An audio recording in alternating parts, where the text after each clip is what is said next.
ஹிந்தி படித்தவர்கள் எல்லாம் தமிழ்நாட்டில் கொத்தனாராகவும் பேல்பூரி மற்றும் பஞ்சுமிட்டாய் விற்பவர்களாகவும் வேலை செய்கிறார்கள் என அமைச்சர் ஏவா வேலு பேசியுள்ளார். திருப்பத்தூர் மாவட்டம் வாணியம்பாடியில் முதலமைச்சர் ஸ்டாலின் மற்றும் துணை முதலமைச்சர் உதயநிதி ஸ்டாலின் ஆகியோரின் பிறந்தநாள் விழாவை முன்னிட்டு பொதுக்கூட்டம் நடைபெற்றது.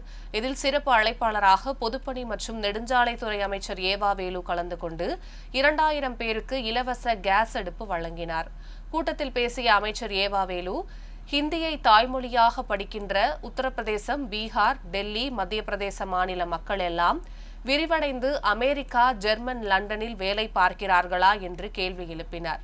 மேலும் ஹிந்தி படித்தவர்கள் எல்லாம் எங்கள் ஊரில் கொத்தனார் வேலை செய்கிறார்கள் என்றும், பேல்பூரி கடை நடத்தி வருகிறார்கள் என்றும், பஞ்சுமிட்டாய் விற்பனை செய்து வருகிறார்கள் என்றும் அமைச்சர் ஏவா வேலு விமர்சித்துள்ளார்.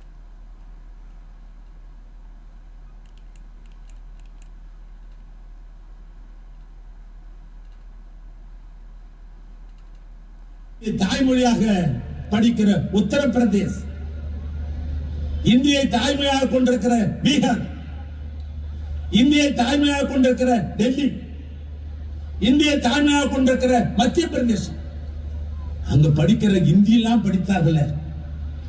அவெல்லாம் விரிவடைந்து அப்படி அமெரிக்காவுக்கும் ஜெர்மனுக்கும் லண்டன்ல போய் வேலை பார்க்கிறார்களா? எங்க ஊர்ல இங்க வந்து பார்த்தா கொத்தனார் வேலை செய்து கொண்டிருக்காங்க இந்தி படிச்சவங்க.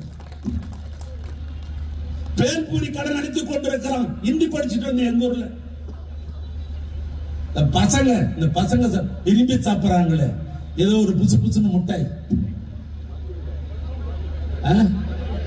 பஞ்சு முட்டாய் வண்டி தள்ளி கொண்டிருக்கிறான். இந்தி படிச்சா விரிவடைஞ்சிருவாங்க, இந்தி அடிச்சா விரிவடை மாட்டான். கொத்தனார் வேலைக்கு தான் போகலாம், முடிஞ்சாக்கா டோல்கேட்ல தான் வேலை பார்க்க முடிய, அதனால அமெரிக்காவுக்கு போக முடியாது.